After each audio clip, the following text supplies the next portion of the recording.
What is going on, everybody? I hope everybody's having a fantastic week.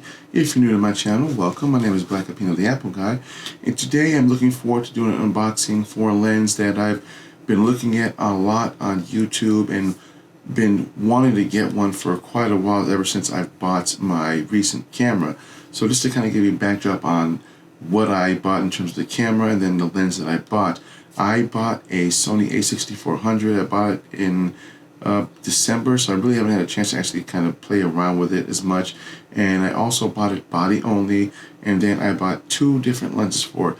So I bought the 16mm f2.8, and I also bought the original kit lens that would normally come with the Sony if you were to buy it as a kit pair, and that was the 16 to 50mm f3.5.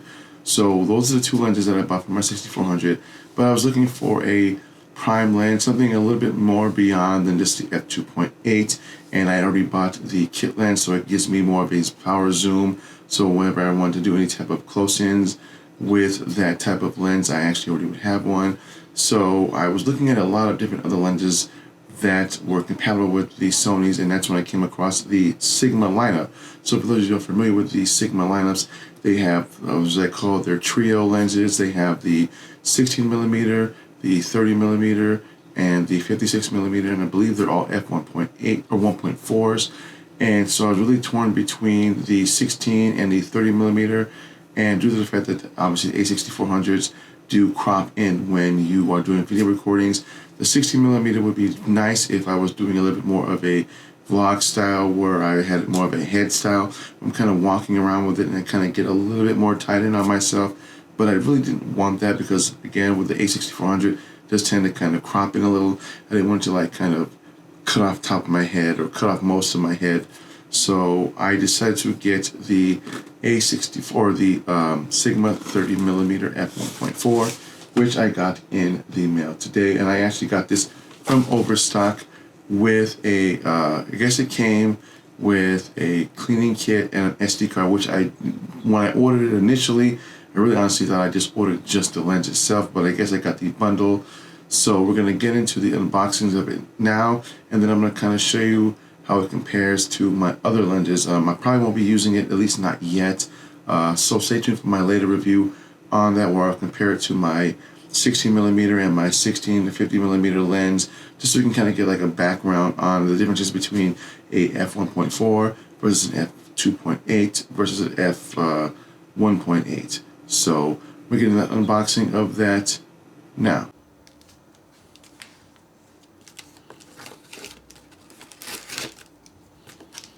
I actually got this at Overstock, so this is a generic box for this lens. Otherwise, it normally comes in its, oh wait, never mind, it doesn't come in its over, wow. So, this is the lens that I got. This is the Sigma 30mm f1.4 DCDN, and I've been watching a lot of YouTube videos on this, and it was really down to the Sigma 30mm or the Sigma 16mm.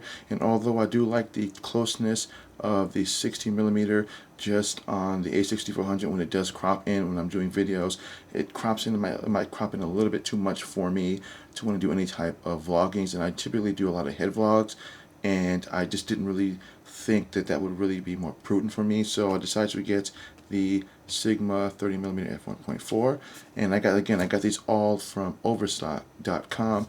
And it's weird because when I ordered this, I thought it was just the lens itself, but looks like I got myself some extra goodies. I got myself actually a free SD card, which is actually pretty cool because I really wasn't paying attention to when I unboxed it. When I ordered this, getting the kit, I just thought I ordered just the lens itself. And it looks like I got a, oh wow, they gave me the starter kit. So this is pretty cool. Again, I really wasn't, this is not what I ordered. I actually ordered something different than this. So I actually, looks like they gave me something a little bit different than what I ordered. But again, I'm not going to complain. That's actually kind of cool. I get me another memory card holder. I've already got one already, but now I got two of them, so that's pretty cool. And this looks like it's a little fabric, oh, it's a little case. That's kind of cool. This must be for holding in the lens itself, so that's kind of cool. Again, I wasn't expecting that. And then looks like we got a little lens cleaner thing. I've already got a lens cleaner kit, so I highly recommend when you are buying your first camera, especially interchangeable lenses, or whether interchangeable or not, highly recommend to get a sort of a lens cleaning kit. Even if the lenses aren't interchangeable in your camera, say it's a point and shoot, it's always good to want to clean out the lenses, clean out all the connections and all anything that you plug in, especially if you're looking at plugging in stuff for like audio jacks. You want to make sure you have some way of cleaning those out. So this is actually pretty cool. I wasn't expecting that. So here's the Sigma. There's the kit that I get a free SD card, which is pretty cool. I wasn't expecting that. And then again, that's pretty cool. Starter kit. It looks like it comes with a little table, tripod, some cleaning lenses, and cleaning fluid, cleaning cloth, universal screen protector, 5-piece cotton swab, 5-year limited warranty. It comes with a 6-piece memory card case and a mini table tripod. So we're just going to get into the unboxing of this. Move these to the side. Looks like you just get some warranty information and some more stuff here. This is probably just some instructions on how to mount it to your camera. Obviously it's in Chinese, so there's probably English. Yep, English right there, but attaching lenses is pretty simple. Mostly it's just being mindful of, the value customer thing. Mostly it's being mindful of how you put it on, because lenses are not cheap, even if they're around $300, which is what this one costs. It's not something where you want to damage it and then your warranty won't cover it because it's due to user mishandling. So kind of like the way that's in there. But again, this is not exactly what I was expecting. When I ordered, I was expecting only just to get this, and that's what I thought I got. So here is the lens itself. Now it does have a little bit of weight because it is a 30mm lens. So it comes with a lens hood, which is actually kind of cool. The only one I have that actually does that is my Panasonic 12 to 60mm lens, which comes with a lens hood. The other cameras that you buy from Sony, some will come with them, some don't. So just gonna show you. So as you can see, 16mm. Actually, that's not 16mm. This is actually a 30mm. I don't know what the 0.16 means, but as you can see, it does come with a lens cover. Basically, you would put this over the lens if you were out filming, and whatever you were filming or taking photos of, the sun was kind of hitting the lens. This kind of acts as kind of like a diffuser somewhat, that kind of prevents the sun from hitting the lens, although technically you'll want to get a ND filter for this when you get a chance to. So I'll just kind of show you some of the stuff around the lens itself, but it is a pretty solid lens. It is it's not really heavy. It's about the same weight as my 45 to 150. So this is my Panasonic lens. This is my 45 to 150. This is a zoom lens, so as you twist it, as you can see, it zooms out, but it is a pretty big by comparison. They're about the same size, give or take, but this is actually pretty light, whereas this one's a little bit more of a solid construction. So yeah, so weight wise on my camera, it being a small camera, I don't really see that being too much of a weight, although I will not be carrying it around handheld. If I ever do take it out and do any type of vloggings, it'll be on a Jobby or it'll be on my camera gimbal. So as you can see, it is a 30mm f1.4 DCDN, and this number right here, the 52, that is basically telling you the size of the ND filter that you would use for this lens. So if you want to go out, say B&H or Best Buy or to a camera store, and you were looking for an ND filter for a Sigma 30mm, 52 would be the number that you would look for. That's the thread count, 52mm. Then obviously it says Sigma.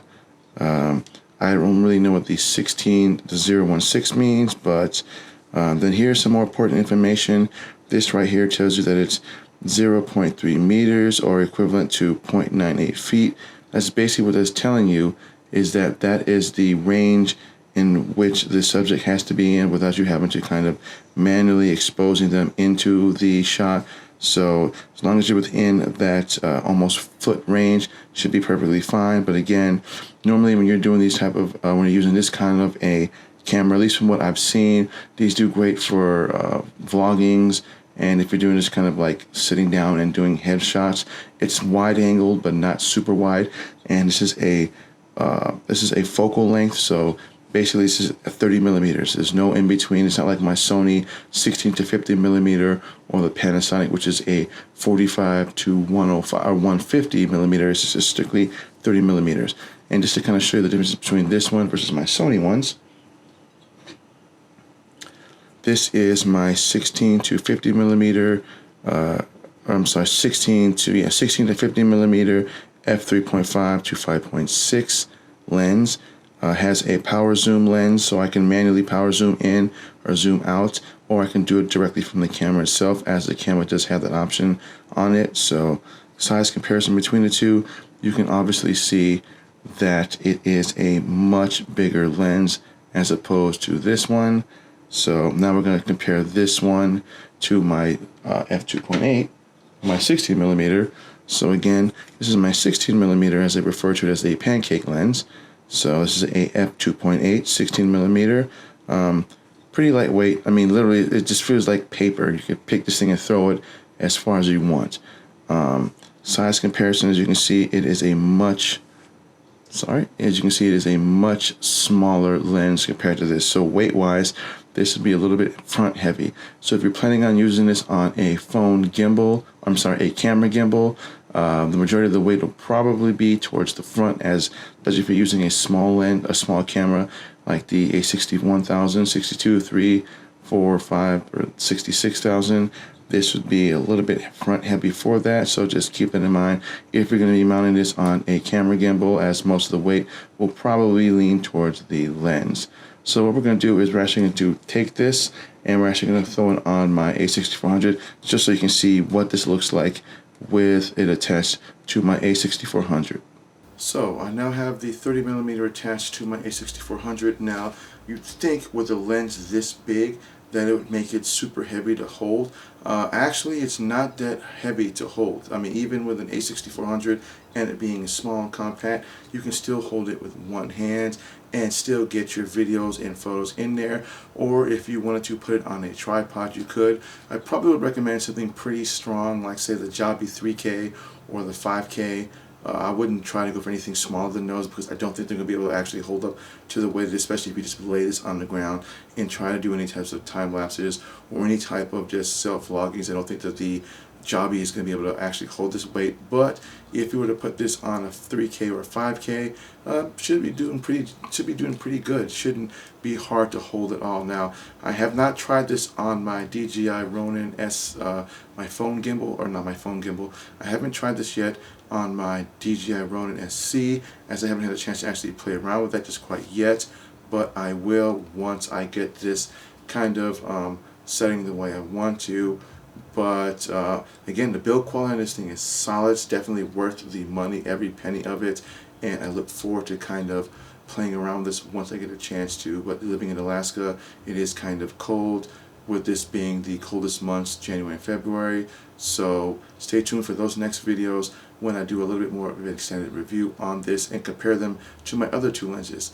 So that is everything that I got for today. So if you're new to my channel, don't forget to smash that subscribe button, hit the bell notification, and I will see you guys in the next video. Thanks for watching.